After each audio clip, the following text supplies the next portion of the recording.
Bismillahirrahmanirrahim. Alhamdulillah wassalatu wassalamu ala Rasulillah wa ala alihi wa sahbihi wa man tabi'ahu wa wala. Sambung kitab Fiqh Sunnah Imam Syafi'i, iaitu sebenarnya dia ni kitab Matan Abi Suja' ni.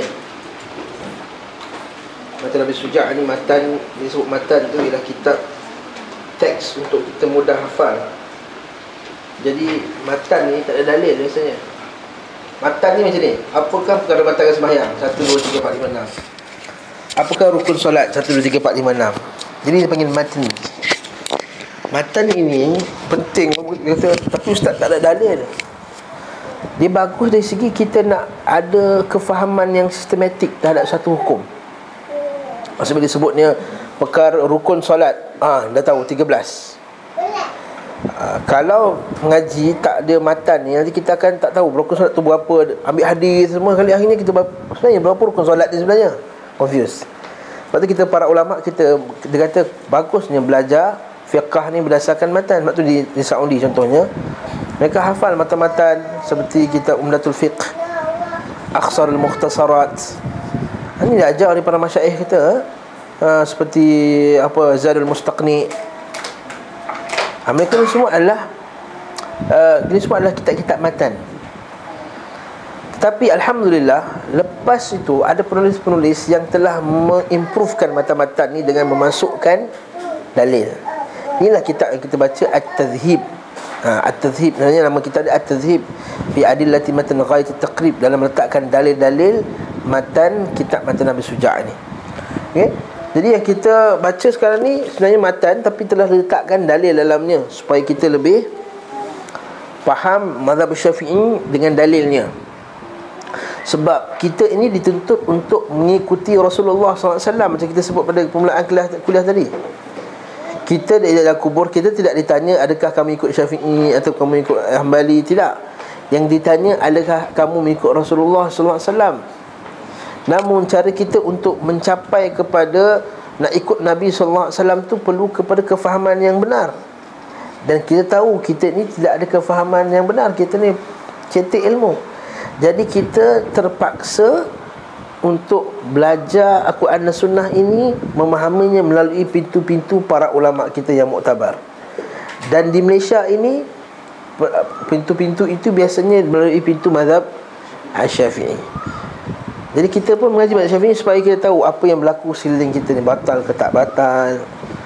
Sebab tu kita para ulama kita hendaklah diraikan mazhab kaum tersebut, ya. Dalam usaha kita pegang pada Quran dan Sunnah, perlu dirai juga mazhabul qaum, mazhab kita, supaya mazhab kaum kita, supaya bila kita berselisih kita tahu kat mana asas kita berselisih. Ya, nanti kita akan tengok nanti dalam masalah pegang batal sembahyang, tak batal sembahyang nanti dengan izin Allah Subhanahu taala. Dan pada kuliah yang lepas kita dah masuk bab rukun wuduk, betul tak? Sampai mana dah? Habis dah? Hari sunat-sunat wuduk lah, kan? Ya, Sabri, betul? Betul lah? Saya dah betul lah, rukun-rukun dah sudah dah.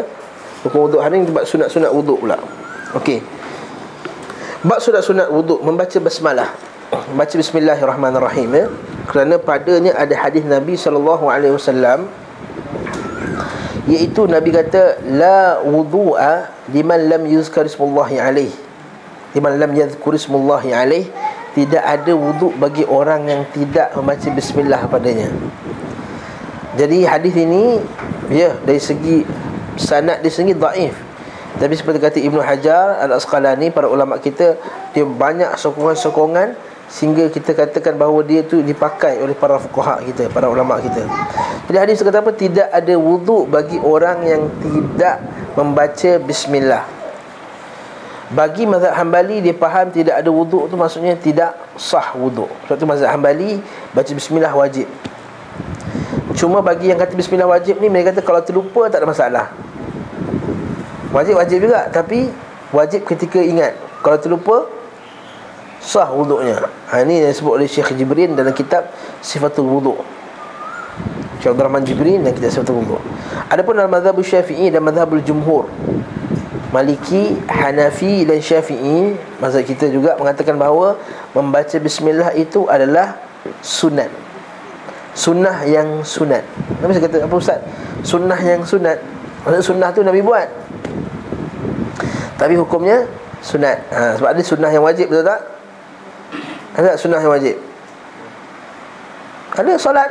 Solat tu sunnah lah, sunnah Nabi. Sunnah tu jalan Nabi, tapi hukumnya wajib. Lepas tu saya Iblis sebut macam tu sebab saya nak memberi kefahaman pada diri saya sendiri dan pada tuan-tuan sekalian, puan-puan sekalian, bahawa sunnah itu apa yang semua Nabi buat. Jadi bila kita kata Nabi, sunnah Nabi, Nabi baca bismillah, tapi dia hukumnya sunat, maka kita faham hukum ni sunat. Kalau tinggal tak ada masalah, tapi melakukannya afdal. Dan Nabi selalu buat bismillahirrahmanirrahim. Okey, kita baca bismillah. Bila masa baca bismillah tu, masa permulaan tu. Habis tu ustaz, kalau dalam toilet baca bismillah macam mana? Soalan. Dalam kitab Syekh Al-Murani, dalam kitab Al-Bayan dalam mazhab Syafi'i, dia kata kalau dalam toilet dua cara dia. Sama ada cabut dengan bismillah dalam hati, atau dengan cara perlahan sangat, boleh. Tapi bagi saya yang selamat macam hati lah, bismillahirrahmanirrahim, macam hati. Walaupun sebenarnya baca tu mesti dengan mulut, betul tak? Tidak dinamakan baca, melainkan baca tu dengan mulut, dengan lafaz. Kalau tidak nanti bila buat solat nanti, bila suruh baca Fatihah, boleh baca dalam hati ya. Dah baca dah. Tak sah. Apa, saya tak payah baca tajwid. Kalau betulkan ha, betulkan Rabb, makhraj saya dah betul dalam hati dah. Saya kena baca manhaj dalam hati, mana boleh makhraj dalam hati macam tak keluar. Okey. Jadi kat sini baca, pendapat saya lebih kuat adalah kalau tandas, kita baca masa sebelum nak masuk tu, bismillah tu masuk tu ambil wuduk contohnya. Ya. Imam An-Nasa'i meriwayatkan dengan sanad yang jayyid daripada Anas radhiyallahu an, ia berkata, suatu ketika para sahabat mencari air untuk berwuduk namun tidak menemukannya. Melihat itu Rasulullah SAW bertanya, apakah di antara kalian ada yang memiliki air? Maka seorang sahabat datang membawa sedikit air, dan Rasul meletakkan tangannya dalam bekas itu secara bersabda, tawadda'u bi bismillah. Berwuduklah kalian dengan membaca bismillah. Sanad ini bagus. Hadis sanad ini bagus. Cuma mazhab Hambali dia pandang ni wajib lah. Syafi'i pandang ni sunat. Maka tiba-tiba aku melihat air memancar-mancar dari celah-celah jari beliau, sehingga tidak kurang dari 70 orang sahabat dapat berwuduk. Ini mukjizat Nabi SAW. Tapi bukanlah selalu benda itu berlaku, betul tak? Ini saya nak masuk, nak menyimpang sikit tajuk. Mukjizat bukan di tangan Nabi, mukjizat di tangan Allah. Allah Ta'ala bagi Nabi mukjizat bila Allah Ta'ala nak bagi dia mukjizat. Sebab berlaku tak pada zaman Nabi SAW ketiadaan air, sampai Nabi suruh para sahabat ambilkan air, tolong ambilkan air duduk. Kenapa Nabi tak kata bagi bekas dia dah? Okey, dah kau ambil wuduk. Itu tak masa perang Badar. Kan perang Badar dia orang buat camping. Sekali seorang sahabat kata, ya Rasulullah, ini pendapat kamu ke ini wahyu? Dia kata, pendapat. Aku nak cadangkan tempat lain yang lebih baik dan lagi banyak air, yang ada sumber air. Kenapa Nabi tak kata, tak apa, kita kering pun tak apa, you ambil je balik air, boleh keluarkan tangan air, kata. Dia katakan dalil bahawa wuduk, dalil bahawa mukjizat tu bukan di tangan Nabi. Kalau mukjizat bukan di tangan Nabi, apatah lagi karamah. Karamah tahu apa dia? Kelebihan yang Allah Ta'ala bagi kepada para orang alim yang saleh. Jadi janganlah tuan-tuan dan puan-puan tertipu bahawa orang kata dia ni bagus, bomoh ni, dia ada karamah. Datang jumpa dia, tanya barang hilang aja dia tahu. Seolah-olah karamah tu dia yang miliki, seolah-olah dia yang kata dia boleh kontrol, aku nak karamah sekarang. Tak, karamah tu milik Allah. Nabi Musa, bila dia kena lari dari Fir'aun tu kan, dia kejar Fir'aun pakai tongkat, ketuk kat laut, laut terbelah, betul tak? Kenapa tak pakai tongkat tu ketuk dia kepada Fir'aun, terbelah askar-askar dia? Soalan. Kalau pop laut merah yang besar tu boleh jadi macam ni, kenapa tak masa askar datang zoom, terbang semua macam cerita kungfu tu? Saya tanya soalan, kenapa tak buat macam tu? Sebab Allah Ta'ala tak suruh macam tu. Masa pergi ke Baitul Maqdis, nak tawan bandar Baitul Maqdis, orang Yahudi semua takut nak pergi. Dia kata, pergilah Musa, kau pergilah, idhab anta wa rabbuka faqatila, kau pergi lawan. Kalau kau tak apa, kau tak pergi, aku ada tongkat. Boom, pecah. Boleh tak? Kenapa tak buat macam tu? Sebab mukjizat bukan di tangan Nabi, mukjizat di tangan Allah. Kalau mukjizat di tangan Allah, apatah lagi karamah para awliya, bukan di tangan wali itu, ia adalah milik Allah. Sebab apa? Kalau kita tak faham masalah ni, dhabit ni, maka kita akan cepat kita kata, nampak dia ni wali ni, nampak dia ada karamah, dia terbang, dia nak pergi Mekah je boleh pergi. Time ni tak payah hantar pasport, tak payah apa, semua terus pergi je. Dia mungkin boleh berlaku dia, tapi bukan atas kontrol dia.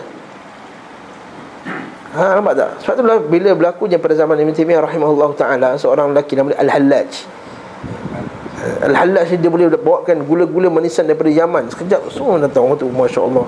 Rupanya dapat kantoi bahawa, bahasa orang muda, kantoi dapat ditangkap bahawa dia menggunakan jin untuk mencuri manisan-manisan daripada Yaman untuk bawa kepada dia. Itu juga dengan jin buat ni pembedahan batin. Tak pakai pisau, tak pakai apa, semua dia boleh bedah. Pakai pisau juga. Dia bedah, ni ada video, sahabat saya tunjuk sini. Bedah, dia keluarkan tumor, tutup balik macam tu, dia tak ada jahit-jahit pun. Tutup macam tu apa semua. Besok tak ada kesan pun. Bila scan memang tak ada tumor tu. Ini yang kita panggil apa ni? Karamah. Ini al-isti'anah bil jin. Ini pertolongan jin. Oh, tak lari tajuk pula. Kita buat wuduk ni. Lari sikit konak. Sebab membasuh kedua telapak tangan. Okey, disunnahkan juga. Okey, kalau dalam kitab Al-Bayan dia kata, tak sebut sini, dia tambah satu lagi poin pada sebelum baca bismillah, iaitu disunnahkan ketika kita berwuduk ini tidak meminta bantuan orang lain. Maksudnya kalau boleh kita wuduk sendiri. Ustaz, macam mana tu Ustaz? Macam kita wuduk sendiri, mana pula ada orang wuduk orang lain? Iaitu bab macam ni, bab berkenaan dengan, saya tanya satu soalan, boleh tak orang lain wudukkan kita? Dia orang kaya, dia ada pekerja, wudukkan aku. Dia niat, lepas tu orang wuduk, masukkan tangan dia, muka dia, macam raja zaman dulu kan. Masukkan tangan, masukkan kaki, masukkan kepala. Apa hukumnya tu? Makruh. Dan disunahkan wuduk tu biar sini. Sebab tu dalam kitab Sahih Bukhari, dia ada tu bab meminta pertolongan dalam berwuduk. Berlaku zaman Nabi SAW minta Al-Mughirah tuangkan air. Dia tuang air, Nabi ambil wuduk. Macam tu boleh tak? Kalau pertolongan bawa air dan tuangkan air tu boleh lagi. Sama bab tu harus. Tapi bila dah sampai menyapukan, itu khilaf aula. Sebagai ulama kata makruh, sebagai kata khilaf afdal. Yang afdalnya wuduk bersendirian. Ini saja nak bawa tajuk ni lah, sebab sebut dalam kitab fiqah. Okey, kemudian baca bismillahirrahmanirrahim.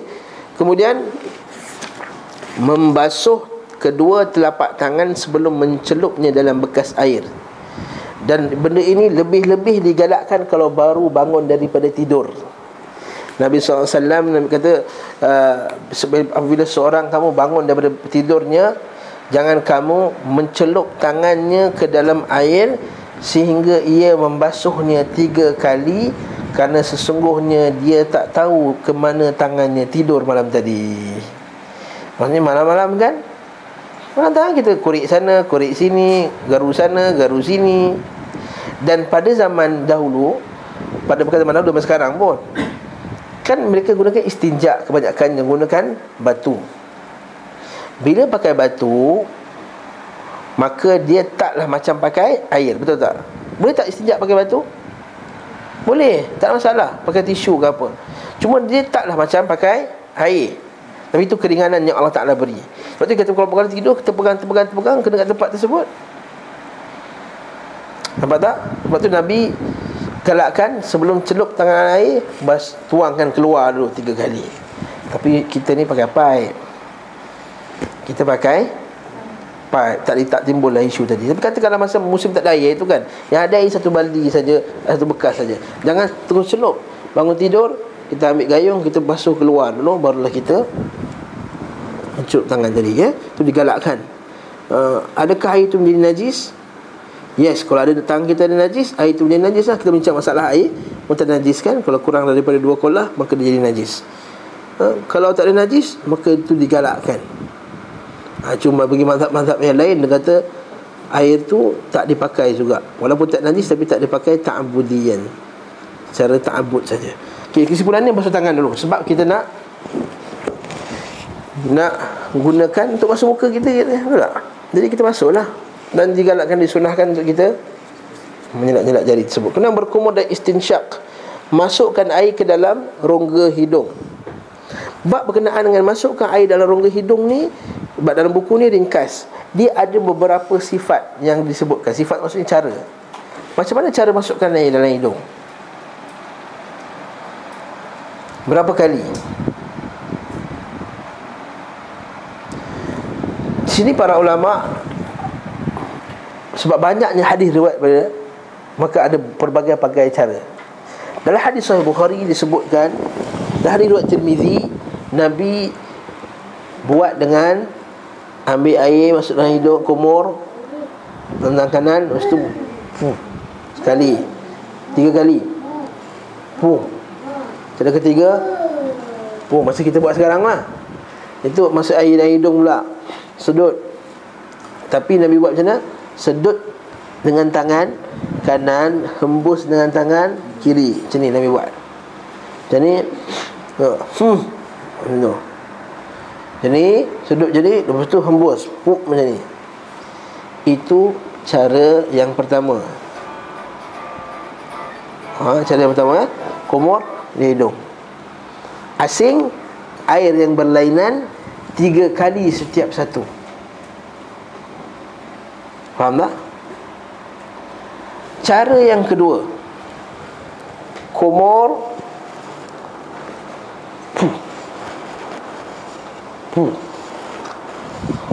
satu, tapi 3 kali sedut. Tak sempat ke air tu ada? Tengoklah, kalau tak sempat, tak sempat lah. Kalau sempat, sempat lah. Ambil air macam ni, 1, 2, 3. Dan satu lagi pula untuk hidung.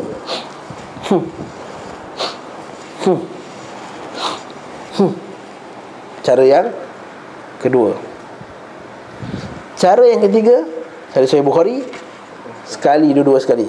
Sedut air dan kumur dan sedut hidung serentak. Boleh buat ke ni Ustaz? Boleh. Nabi boleh buat, kita boleh buat lah. Nabi manusia juga, bukan Nabi hidung lain ke mulut lain, tak. Maksudnya ambil air,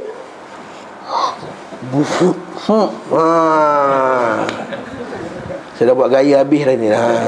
Tak faham lagi, ya. Berapa kali? 3 kali juga. Itu tiga-tiga cara ni warid dalam hadis Nabi SAW. Cuma sebagai ulama' dia melebihkan lagi hadis yang berkenaan sekali nombor 2 tu, sebab itu sabit lebih kuat berbanding dengan hadis-hadis yang lain. Lebih kuat berbanding hadis lain pun sahih juga, tapi ni lebih kuat dari segi sanadnya, dari segi riwayatnya. Jadi dia kata yang tu yang paling. Jadi tiga-tiga cara tu sunnah.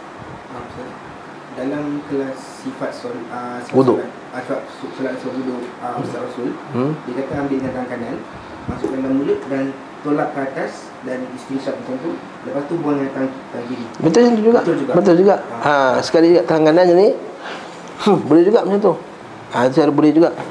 Itu yang disebutkan oleh para ulama kita. Boleh macam tu, boleh. Sebab dia ada 2. Satu, istima'ul kaffain, dua-dua tangan sekali. Ada yang sekali, dua sekali. Dua-dua adalah hadis Nabi SAW. Yang poin saya tadi ialah dengan satu sedut 2 sekali tadi. Okey. Poin saya dengan sekali, dengan 2 sekali hidung dan mulut. Dan digalakkan ketika masukkan air ke dalam hidung tadi untuk kita bermubalaghah, iaitu menyedut dengan sungguh-sungguh. Yang ni orang Melayu, Ustaz, sepedih ni Ustaz, pedih. Memang tak biasa pedih lah. Wa balighu fil istinsyaq, kata Nabi, illa an takuna saiman, dengan kalau kamu berpuasa. Jadi sedut betul-betul. Mula-mula je macam tu, lama-lama kita dah biasa, tak rasa dah. Dan bagus. Sebab Nabi SAW kata, bila seorang kamu bangun daripada tidur, istinsyaqlah 3 kali. Fa inna syaitan yabitu fi khayshumih. Tengok syaitan itu duduk tidur kat sini. Ustaz, syaitan tidur kat sini Ustaz. Iaitu memang syaitan tidur situ. Iaitu sebab tu kalau kita bangun tidur, kalau kita sedut air dekat hidung, insya-Allah segar. Kan mengantuk, kadang kita bangun pagi sampai subuh tu sudah dah salam je. Sebenarnya kadang mengantuk. Allah. Kan? Tapi cuma kalau sedut air tu kuat-kuat, lepas tu memang mata pun segar lah betul. Air termasuk dalam hidung, mesti kau segar lah. Dan hembus balik. Saya sebut dalam banyak tempat lah, kuliah-kuliah saya tempat lain. Kita ni, sebab kita ni berada dalam negara yang humidity dia tinggi, bagus. Jadi kita rasa macam tak berhajat sangat nak sedut kuat-kuat. Sebab hidung kita sentiasa lembab. Ada pun bukan macam kat negara Arab. Sangat kita kalau tak buat istinsyaq tu rasa sesak nafas hidung kita. Habuk-habuk apa semua. Jadi kita sedut tu, lepas tu kata para ulama, dengan buat istinsyaq tu bagus. Pertama, jaga makhraj kita nanti. Bila kata wa may ya'mal, tu kan rasa orang mai di hidung dia tak bergerak ni. Hidung dekat hidung ni khayshum. Makhraj tu makhraj khayshum. Dia tajwid kan. Wa may itu maksudnya wa may tak lepas kat hidung. Hidung ni banyak benda dalam tu, dia kena istinsyaq kuat sikit. Itu kata para ulama lah. Itu sebabnya kalau yang kitab Bahrul Madhi tu disebutkan fadail, apakah fadilat kita istinsyaq dengan kuat. Tetapi tidak digalakkan istinsyaq dengan kuat ketika kita berpuasa, sama ada puasa sunat ataupun puasa wajib. Puasa sikit-sikit je lah, atas-atas saja, dalam yang ujung-ujung saja kita istinsyaq. Ataupun jangan sedut sampai ke dalam, masuk atas ni. Okey, dalam bab berkumur-kumur pula, dalam mazhab kitab Imam Syafi'i sini sebut, dia kata apa? Tidak menjadi berkumur-kumur selagi kita tidak menggoyang-goyangkan air dalam mulut. Kalau kita masuk tak jadi, tak kumur. Macam anak kita gosok gigi kan, dia bukan kerti nak goyang-goyang air dalam mulut kan, dia masuk dia ludah balik. Itu tak kira berkumur. Kumur mesti idaratul ma' fil fam. Dia mesti kuruk-kuruk, mesti ada pergerakan dalam mulut tu. Sebab apa? Tujuan dia untuk menghilangkan bau-bau yang busuk tadi. Itu yang tujuan. Nanti Imam Syafi'i kata, kalau tak buat macam tu, tak dapat dia pahala kumur dengan betul. Ada macam spesifik? Macam spesifik? Mana ada, tak ada bacaan. Imam Nawawi rahimahullahu ta'ala berkata, tidak ada doa khas di mana-mana sahaja bahagian badan yang disapu. Adapun yang diriwayatkan oleh disebutkan banyak kitab-kitab fiqh, itu adalah tidak ada asas dari segi hadisnya. Kata Imam Nawawi dalam kitab Al-Majmu', dia kata tidak ada doa khas. Dan doa hadis-hadis semuanya hadis yang tak boleh dipakai, maknanya tak sahih langsung. Jadi masa saya mengaji dia pernah juga belajar, kena bila basuh muka, ya Allah Tuhanku, putihkanlah wajahku ya Allah, di mana kau menghitamkan wajah-wajah ahli neraka. Ada doa tu. Bila kita basuh tangan kanan, ya Allah Tuhanku, berilah tangan kitab di tangan kananku ya Allah. Bila jangan bagi sikit, janganlah kau bagi kitab di tangan kiriku ya Allah. Bila basuh kepala macam tak ingat doa dia. Bila basuh tengkuk, basuh tengkuk pula tu. Tengkuk tak sunnah Buka kitab Al-Syafi'i mana tak ada sebut. Basuh tengkuk tak sunnah. Imam Nawawi kata basuh tengkuk tidak sunnah. Bila basuh tengkuk dia kata, ya Allah Tuhanku, lepaskanlah tengkuk-tengkukku ya Allah, di mana engkau mengazab tengkuk-tengkuk orang lain, hamba-hamba ahli neraka ya Allah. Dan bila basuh tangan kanan, ya Allah Tuhanku, janganlah kau gelincirkan aku di atas tentian as-sirat, dan basuh kiri sebagaimana engkau gelincirkan ahli-ahli neraka. Doa ini tidak sabit daripada Nabi SAW. Tak ada hadis lain, semua tak Imam Nawawi kata tak sahih. Bahkan dia komen pula bawah tu, sesiapa yang mengada-adakan perkara baru dalam agama, maka dia tertolak. Tadi kalau kita baca kan, poin nombor 3 tadi, la tuqaddimu baina yadillahi wa rasul. Jangan kamu mendahului Allah dan Rasulnya. Saja dia Lutfi bagi panas Lutfi ni suka bagi panas.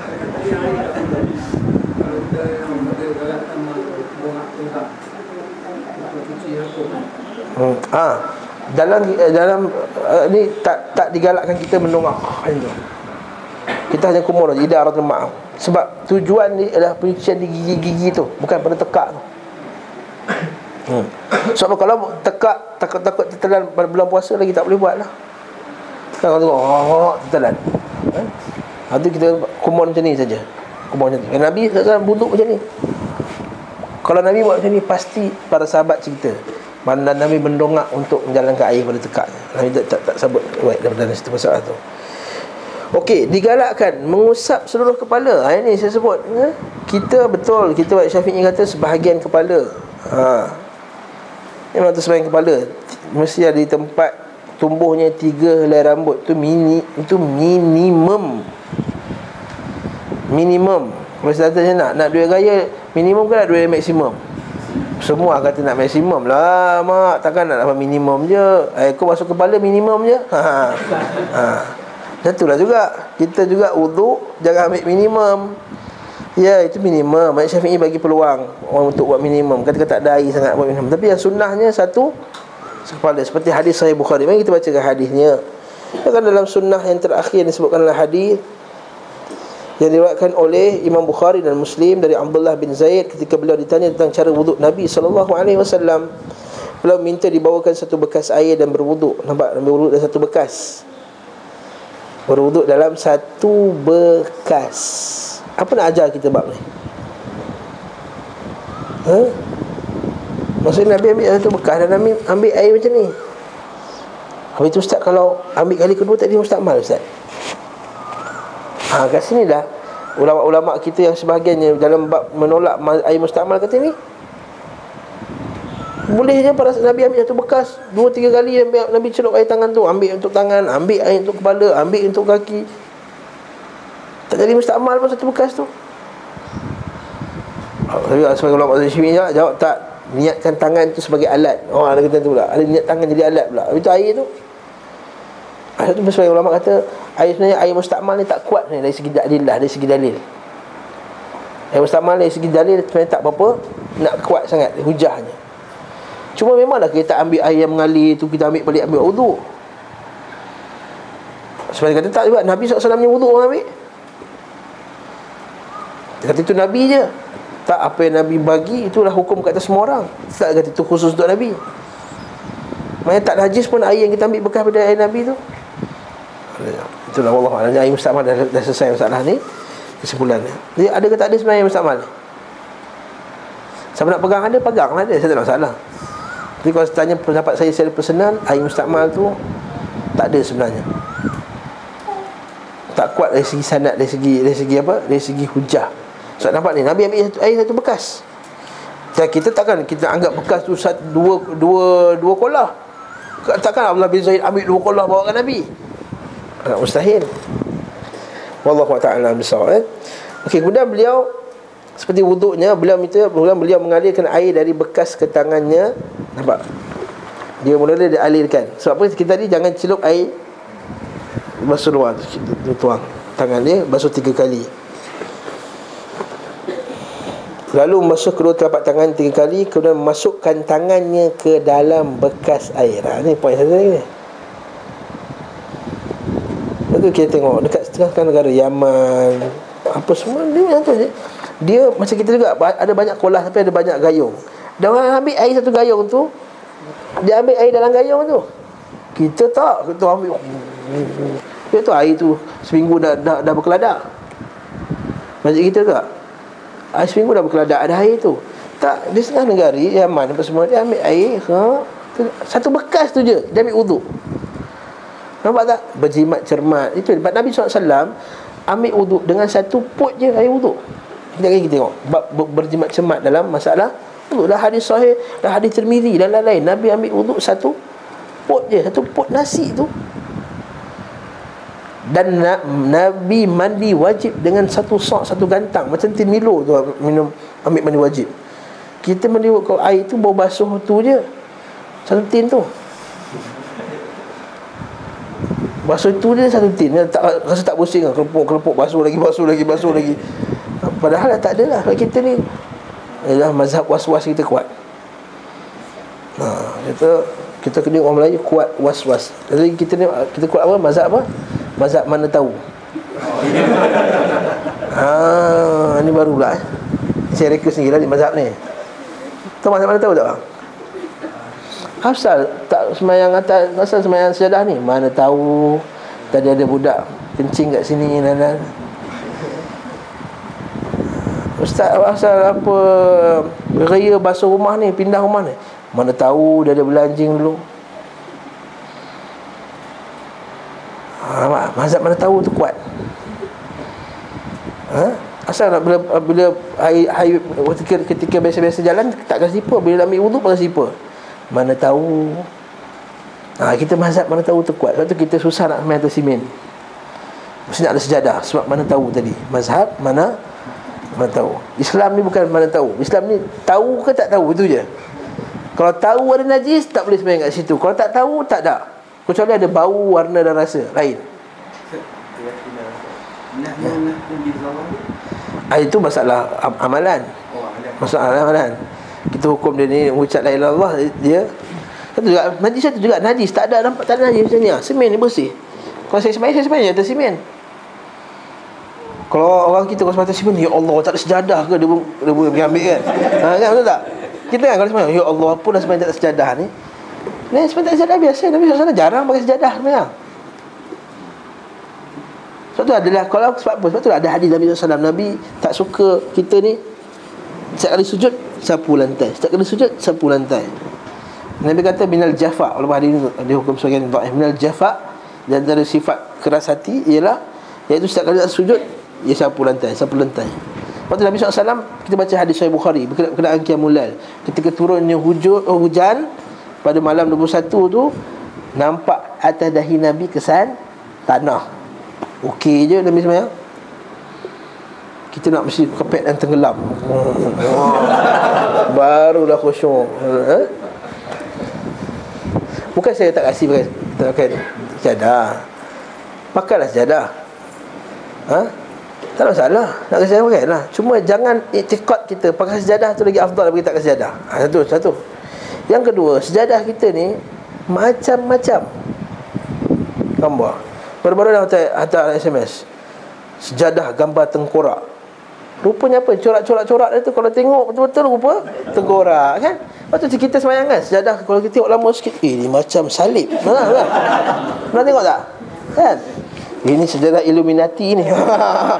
Mulalah Yahudi sejadah Yahudi nak mengisongkan akidah kita apa semua. Itu sebenarnya afdal ni sejadah tu plain.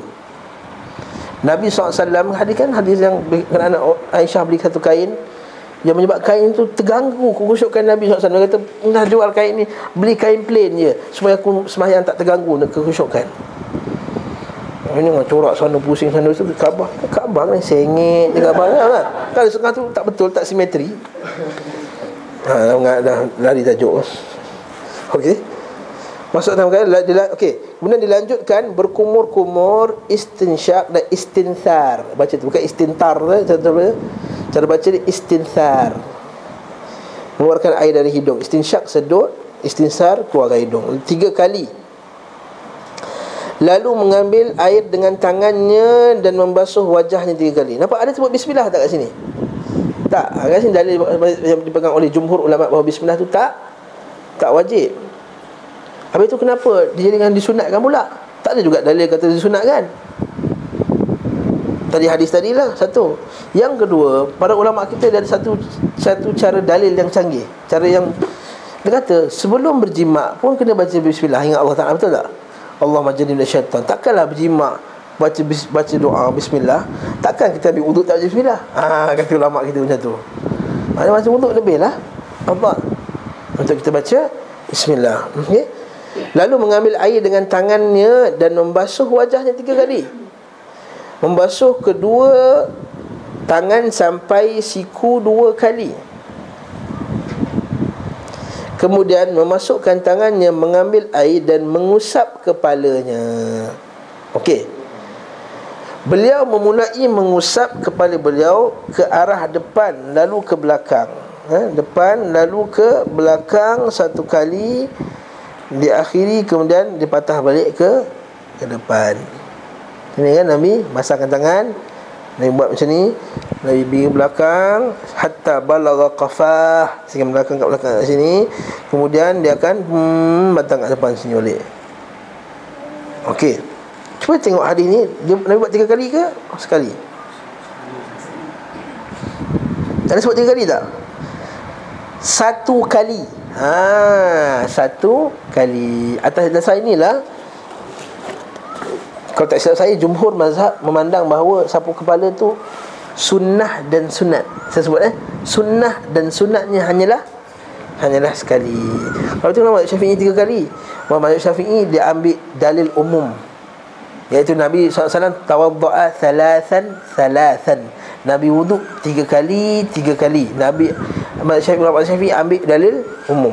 Yang kedua, ada juga hadis dalam riwayat Abu Daud, yang hadis ini dihukum hasan oleh Syekh Al-Albani rahimahullah ta'ala. Dia kata memang Nabi pernah basuh kepala 3 kali. Cuma Syekh Al-Albani rahimahullah kata memang lafaz sekali itu lagi kuat. Cuma nak buat sekali sekala 3 kali boleh. Itu kata Syekh Al-Albani rahimahullah ta'ala. Itu pendapatnya. Syafi'i kata 3 kali, sentiasa 3 kali. Kerana dalil umum, Nabi tawaddu' thalathan. Tapi bagi kita, dalil hadis Abdullah bin Zaid ni telah mengkhususkan bahawa hanya kepala saja yang dibuat sekali. Hanya kepala saja dibuat sekali. Jadi nak buat berapa kali ni Ustaz? Saya kata ikutlah hadis Abdullah bin Zaid ni, sekali lah. Itu pendapat Imam Syafi'i berdasarkan dalil umum, dan juga berdasarkan hadis riwayat Abu Daud. Tapi hadis Abu Daud ni bertentangan dengan hadis yang Nabi buat sekali.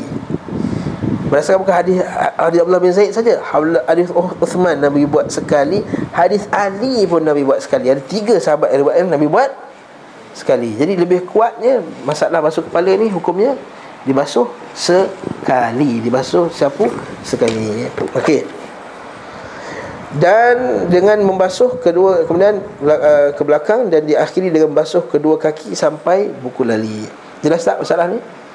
Jadi tuan-tuan rahimakumullah sekalian, di afdalnya kepala tu seluruh macam ni, patah balik ke depan. Ustaz, kalau perempuan panjang Ustaz macam mana? Yang ke depan kan zoom buat dia macam ni, panjang kan? Kalau yang tu perempuan buat sekali cukup.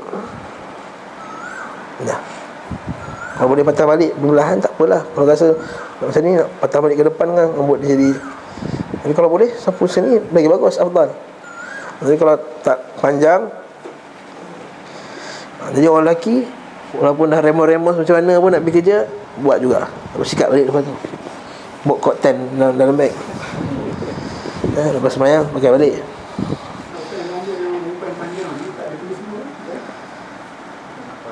Kepala, dia kepala bukan rambut. Yang disuruh basuh adalah kepala, bukan rambut. Sebab tu kita kata, bagi orang lelaki yang remos dia macam ni tu, dia ambil macam ni, sam, tak sah lah sebenarnya. Sebab tak kena, dia kena manabitu sya'r, kena tepat tubuhnya rambut kat kepala tu. Lepas tu dia buat macam ni. Sikit lagi lah. Mengusap kedua telinga keluar dan dalam dengan air yang baru. Ini mazhab Syafi'i. Mazhab Syafi'i dia kata ambil basuh kedua telinga luar dan dalam dengan air yang baru. Maksudnya dah basuh kepala tadi, ambil air baru, basahkan tangan. Imam Tirmizi meriwayatkan daripada Abdullah bin Amr radhiyallahu anhu, dan beliau mensahihkannya, berkata bahawa Nabi SAW mengusap kepalanya dan kedua telinganya bahagian luar dan dalam. Imam Nasa'i meriwayatkan Nabi mengusap kepala dan kedua telinganya bahagian dalam menggunakan kedua jari telunjuk, sedangkan bahagian luar dengan kedua ibu jari. Ini dalam dengan jari telunjuk dan luar dengan ibu jari. Dan dibuat serentak dua, bukannya kanan kiri, kanan kiri, tak. Nabi buat serentak. Masukkan jari dalam telinga ni, lepas tu basahkan, lepas tu masukkan celah-celah tu belakang, macam tu. Dalam mazhab Syafi'i ambil air lain. Mazhab Hanbali dan lain-lain dan Ahlul Hadis kebanyakannya ambil pendapat bahawa kepala tadi tu sekali dengan telinga tu sekali dengan kepala tadi. Maksudnya tadi kepala tadi kan, kepala buat kepala macam ni, lepas tu terus telinga. Okey. Cara mazhab Syafi'i, kepala tadi sekali, lepas tu 2 kali, sampai 3 kali kan? 3 kali. Lepas tu telinga 3 kali juga. Tentu. Faham ya? Okey. Apa dalam mazhab Syafi'i? Al-Hakim meriwayatkan daripada Abdullah bin Zaid radhiyallahu anhu tentang cara wuduk. Dia berkata beliau berwuduk dan mengusap kedua telinganya dengan air yang baru, bukan bekas air mengusap kepalanya. Al-Hafiz Zahabi berkata hadis ini sahih. Jadi ada asas tak? Syafi'i ada asas. Okey. Selesai masalah kepala tadi. Menyela-nyela janggut yang tebal disunnahkan. Okey. Sebenarnya kalau orang janggut yang tak tebal macam saya ni, wajib kena sampaikan ke kulit. Bagi yang tebal, yang wajib hanyalah di luar saja, tak payah sampai dalam. Tapi disunnahkan bagi orang janggut yang tebal untuk masukkan juga di dalam kulitnya, menyela-nyela janggut tadi tu. Faham tak? Saya ulang balik. Bagi orang yang janggut tak tebal macam janggut saya ni, keturunan Cina, memang janggut tak tebal lah, okay? Jadi dia wajib kena sampaikan sampai menyela-nyela tu wajib. Kalau janggut tebal macam siapa? Macam Syekh Arab tu kan, dia punya janggut sampai tebal sampai sentuh dada ni, ya? Jadi yang wajib hanyalah luar saja. Yang wajib hanyalah luar. Tapi disunnahkan juga untuk dia menyelat-nyelat janggut. Okey, khair. Apa jawab kita berkata? Hakadha amara Rabbi azza wa jalla. Abu Daud menyatakan kepada Anas berkatakan bahawa apabila Rasulullah SAW berwuduk, beliau mengambil air dengan kedua telapak tangannya dan menaruhnya di dagu. Saya berkata, hakadha amarani Rabbi azza wa jalla. Demikianlah Rabbku azza wa jalla telah memerintahkan aku. Ketujuh, membersihkan sela-sela jari tangan dan kaki. Digalakkan kita buat macam ni, ya. Digalakkan. Jangan macam ni dah aja. Tangan pula rapat macam ni. Dia betul-betul macam ni. Maksudnya bagi kata air tu, maka kita kata itu disunahkan. Apa dalilnya? Nabi kata asbighul wudu, sempurnakan wudu, wa khallil bainal asabi', bersihkanlah sela-sela jari, wa baligh fil istinsyaq, dan lakukan istinsyaq dengan kuat. Sebut tadi kan, sedut air dengan kuat. Jangan takut-takut hidung kita tak rosaknya, okey? Illa an takuna saima, melainkan kecuali jika engkau sedang berpuasa. In takuna saiman. Okey, faham tak? Dan menyapu, saya sebut dulu kan, menggosok ketika wuduk adalah sunat naya, tetapi dia boleh jadi wajib sekiranya ada perkara yang menghalang. Okey, saya kata saya galakkan tentang gosok lah. 2-3 hari lepas saya wuduk, gosok-gosok kaki, rupanya ada nasi melekat kat kaki kan. Anak-anak kita makan nasi, terpijak nasi. Bila pijak nasi tu membentuk lapisan, jadi air tak terkena dekat kulit. Pijak nasi ke seletip, kadang-kadang seletip, kadang-kadang liquid paper. Jadi kalau tak gosok betul-betul, air tu tak kena kulit. Bila tak kena kulit, tak sah wuduk. Berdasarkan hadis Nabi SAW kan, Nabi tu orang tu dia punya sebesar 51 shilling dirham tu tak kena wuduk. Nabi kata, ulang wuduk kamu. Dia wuduk oleh Nabi kata, ulang wuduk kamu, ulang wuduk kamu. Sebab apa? Sebesar ni tak kena wuduk. Maksudnya kena wuduk, kena betul-betul bersih, ya?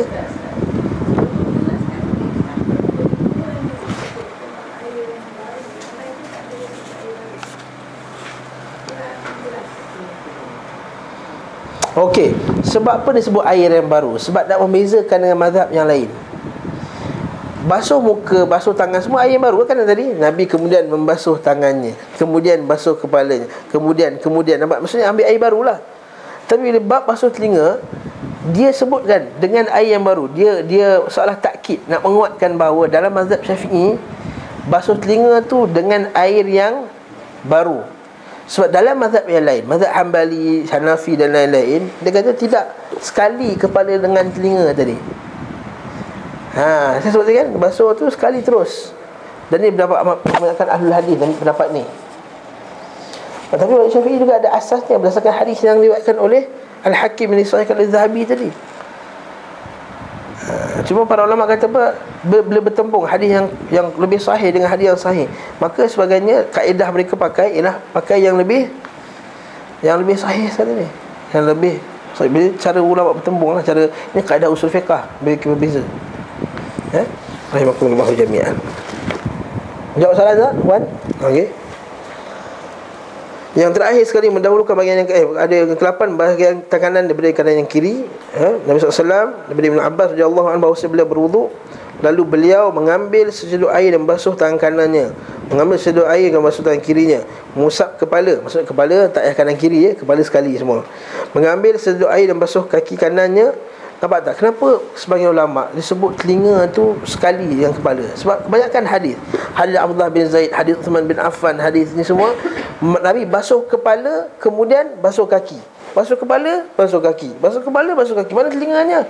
Sebab kebanyakan mereka mengatakan bahawa telinga itu part of kepala dan dibasuh sekali. Sebab tu mereka ambil faham macam tu. Ambil faham macam tu. Kalau dah dalam kitab Bulughul Maram disebutkan mengenai lebih detail masalah ni. Dan beliau berkata begini, demikianlah aku melihat Rasulullah sallallahu alaihi wasallam berwuduk. Maksudnya dari mulakan kanan dengan kiri kecuali pada tempat kepala tadi. Okey. Dan last sekali membasuh sebanyak 3 kali. Inilah hadis yang dipakai oleh mazhab Syafi'i. Imam Muslim meriwayatkan bahawa Uthman radhiyallahu anhu berkata, mahukah kalian aku ajarkan tata cara wuduk Nabi SAW? Lalu beliau berwuduk 3 kali. Inilah ulama Syafi'i dah ambil umum hadis ni bahawa semua bahagian dibasuh 3 kali. Tapi ulama lain pula jawab tak, tapi ada bahagian yang Nabi basuh sekali, iaitu kepala tadi. Berdasarkan ahli Abdullah bin Said. Imam Syafi'i betul 3 kali. Imam Syafi'i semua 3 kali. Dari awal sampai habis semua 3 kali. Okey. Berkesinambungan mewalat, dia panggil, yakni basuhan sebelumnya tidak kering sebelum melakukan basuhan seterusnya. Dalilnya adalah mengikuti sunnah-sunnah yang telah diterangkan. Perhatian, setiap nas yang menjadi dalil wuduk secara zahir memberi pengertian bahawa hal tersebut wajib diikuti. Hanya sahaja yang membuatnya tidak wajib ialah kerana kewajipan wuduk telah dibatasi dalam Al-Quran, surah Al-Ma'idah, dan dalil-dalil lain yang tidak boleh kami sebutkan satu persatu saat ini, khawatir akan menjadi pembahasan yang panjang. Kenapa mazhab Syafi'i hukum kumur tu sunat, istinsyaq tu sunat, basuh telinga sunat, 3 kali sunat? Kenapa dihukumkan sunat? Sedangkan Nabi buat semua belaka.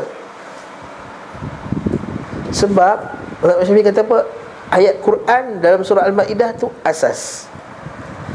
Apa yang tambahan daripada surah Ma'idah itu adalah sunat. Kenapa dia kata macam ni? Sebab ada hadis Nabi SAW, Nabi sebut, tawadda'u, berwuduklah kamu sebagaimana Allah Ta'ala telah memerintahkan kamu. Nampak tak? Berwuduklah kamu sebagaimana Allah Ta'ala telah perintahkan kamu. Dalam ayat Al-Quran yang Allah Ta'ala perintahkan itu apa dia? Bila kamu nak dirikan solat, maka basuhlah muka, basuhlah tangan sampai ke siku, sapulah kepala, basuhlah kaki. 4 ni je. Yang lain sunat. Ada pun mazhab-mazhab yang lain dia kata tak semestinya, itu umum, dia lebih detail. Lepas tu dah dalam mazhab lain, kumur tu wajib, istinsyaq tu wajib, bismillah tu wajib, basuh telinga tu wajib. Apa dalilnya? Sebab Nabi SAW buat macam tu. Tak pernah tinggal sekali pun. Nabi tak pernah sekali-sekali tinggalkan telinga, Nabi tak pernah sekali-sekali tinggalkan kumur. Nabi sentiasa buat, Nabi tak pernah tinggalkan. Dalil bahawa benda tu wajib, kata dia. Habis tu ayat Quran hadis tadi kata berurutlah kamu sebagaimana Allah Ta'ala perintahkan kamu. Jawab pula, Allah Ta'ala perintahkan kita untuk ikut Rasul. Itulah dia. Wallahu ta'ala alam bissawab. Saya buat perbincangan ni tinggi sikit lah. Kita tak ada direct sangat kan. Direct sangat boring lah. Baca sendiri boleh ustaz tu. Saya baca perbincangan di kalangan ulama' supaya kita faham, kenapa mazhab ni kata macam ni. Dan mazhab dia kata kena kuat, kena basuh 3 kali, kena basuh sekali. Kenapa? Kena ada hujahnya. Sebab apa? Belajar fiqah ni sepatutnya dada kita lebih luas. Tak ada tuduh orang sesat, gerak jari dia sesat, basuh kepala sekali. Kau ni basuh kepala sekali bila kau belajar ni, sesat kau ni. Tak, punya ada hujahnya. Bukan sesat Abdullah bin Zaid buat sekali, kalau kata Abdullah bin Zaid sesat. Okey, wuduk sekali sedut ni. Mana kau datang ni belajar kat sekolah, belajar kitab perukunan lain. Tak, kitab perukunan memanglah. Dalam hadis-hadis mana dia sebut cara yang lain. Jadi dada kita rasa lapang. Yang mengaji sunnah je pula. Kaji sunnah kena menjaga fiqh lain. Kata betul juga. Itu pun ada asas juga. Mazhab Syafi'i kata basuh 3 kali tu. Taklah main tuduh-tuduh dalam Facebook. Kata siapa basuh kepala 3 kali tak sunnah. Sedap jadi declare dalam Facebook. Tu kita pun marah juga. Yelah kita geng sunnah kita, tapi marah jugalah bila dia declare siapa basuh kepala 3 kali tak sunnah. Tak sunnah tu berat tu dakwaan tu. Wallahu ta'ala alam bisawab. Ada soalan tak? 4 kali bid'ah kan? Kalau 4 kali sengaja nak 4 kali bid'ah. Kalau aku rasa first saya tak kena lah, dia tambah lagi. Walaupun ini benar-benarkan Mazhab Syafi'i kata boleh, tapi sebagian ulama kata jangan biasakan macam ni, nanti dapat penyakit was-was. Kan masuk tangan kanan,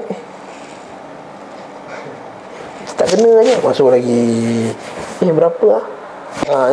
Asyik was tu jadi basah badan tu.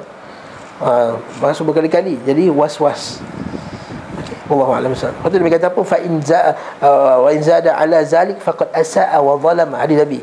Siapa tambah daripada yang Nabi buat 3 kali, faqad saa, maka dia telah melakukan kesalahan, kejahatan, wa zalama, telah melakukan kezaliman.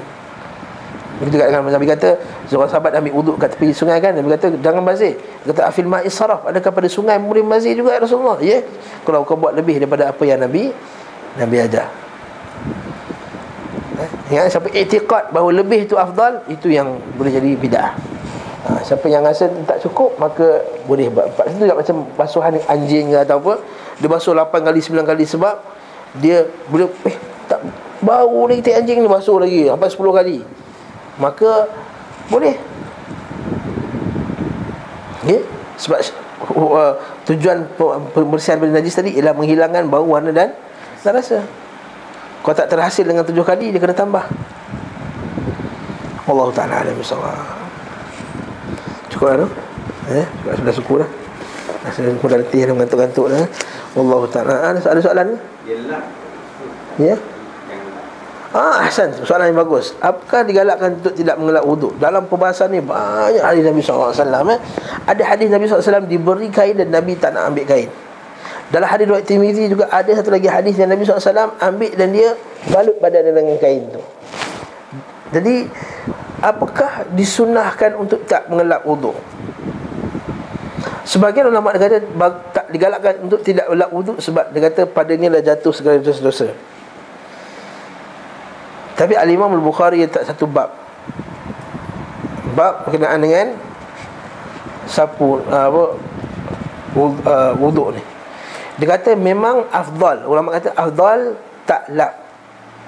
Tapi kalau lap, adakah dia menyalahi sunnah? Tak juga. Dibolehkan untuk lap. Diboleh untuk lap, tapi afdalnya tak lap.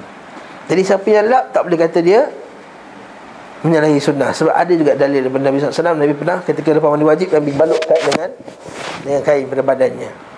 Jadi ulama gunakan dalil itu sebagai hujah bahawa boleh kita ambil kain untuk lap. Afdal tak. Maknanya bab afdal dengan tak afdal dia lah. Bukannya bab sunat ataupun tak sunnah. Lain kalau sunnah tak sunnah lain. Tak sunnah kita meninggalkan sunnah kalau tak buat. Ini bab afdal, afdaliyah saja.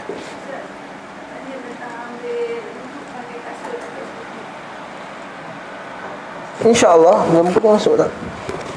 akan masuk sebenarnya dalam bab ni, bab al-mashu al-khuffain.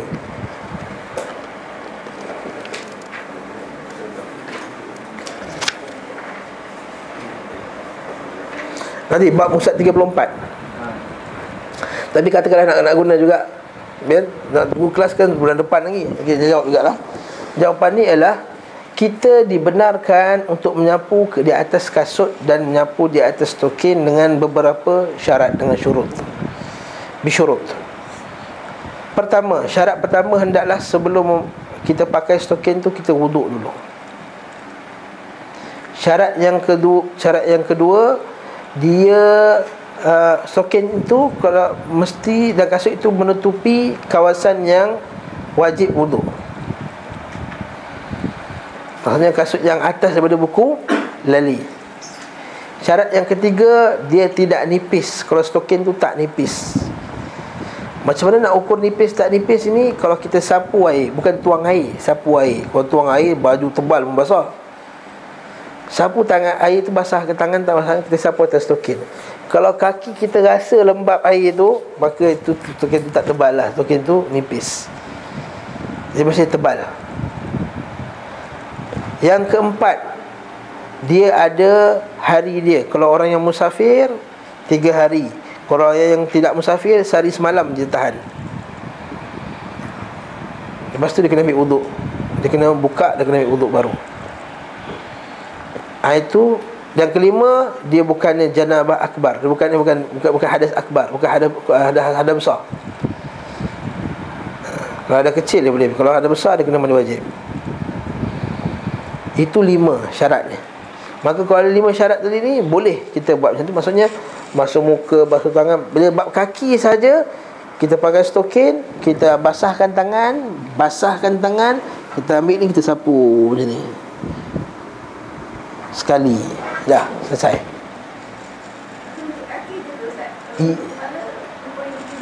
Oh, ahsan. Adakah tudung juga sama? Sebahagian ulama' dia mengatakan kepala tu sama juga, boleh. Sekiranya susah nak basuh kepala. Contohnya macam kita kat keramaian, kat Mekah apa semua kan, ambil semain jauh, jadi kita ambil kat kawasan tu juga, kita sapu atas kepala. Tapi kalau saya galakkan kita ambil jalan, iaitu kita basuh juga sebahagian kepala. Macam Syafi'i buat ketika dia pakai serban. Imam Syafi'i ketika dia pakai serban, dia nak basuh kepala, dia tolak sikit serban tu, dia sapu sikit kat kepala ni, kemudian dia sapu atas kepala. Jadi satu juga, saya kata tudung kita boleh, tudung ni kita basahkan tangan, sapu sikit sebahagian, dan baki tu kita sapu atas kepala, ittiba'an Nabi SAW, kerana mengikut Nabi SAW ketika sapu atas serban tadi. Kalau saya selitkan tangan dengan tudung tu, bagi terkena sikit, wajib Syafi'i kena wajib 3 helai tu. Lepas tu sapu bakinya di atas tudung. Cuma dalam bab, sebagai ulama' kata tak disyaratkan bagi tudung macam syarat bagi stokin. Kalau stokin disyarat kena ada wuduk sebelum tu, bagi tudung tak. Dia kata macam tu. Wallahu a'lam bissawab. Tapi kalau boleh buat macam ni, tak wuduk pun tak apa. Tapi yang lain tak boleh. Setongan tak boleh lah. Tahu setongan tak? Tak tahu setongan? Masya Allah. Setongan. Stokin tangan tu. Setongan orang panggil. Stokin tangan, setongan. Wallahu a'lam bissawab. Ada salah ni? Tak ada. Wallahu ta'ala a'lam bissawab. Minta maaf sekali kekurangan. Wassallallahu ala Muhammadin wa ala alihi wa sahbihi wasallam. Alhamdulillahirabbil alamin. Wassalamualaikum warahmatullahi wabarakatuh.